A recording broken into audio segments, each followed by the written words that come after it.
বুদ্ধির জাপি পর্ব ৩০৮-এ আপনাকে স্বাগত বন্ধু।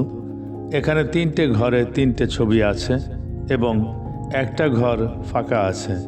১, ২, ৩ পরপর ৩টে ছবি থেকে একটা করে অক্ষর নিয়ে একটা অর্থপূর্ণ শব্দ বানাতে হবে, যেটা বসবে চতুর্থ ঘরটায়, যা আপনি নিশ্চয়ই পারবেন।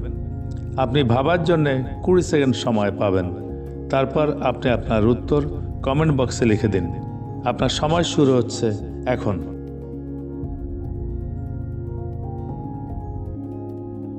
এই রকম আরও ধাঁধা পেতে আমার ফেসবুক প্রোফাইলটা ফলো দিয়ে রাখুন এবং আইবি ক্রিয়েশনস ইউটিউব চ্যানেলটা সাবস্ক্রাইব করে রাখুন। এই পর্বের সঠিক উত্তর আগামী পর্বে জানিয়ে দেওয়া হবে। সময় শেষ। পর্ব ৩০৭-এর উত্তর কাজল। পরবর্তী ধাঁধার আসর বুদ্ধির ঝাঁপিতে আপনার সঙ্গে আবার দেখা হবে। ভালো থাকবেন। ধন্যবাদ।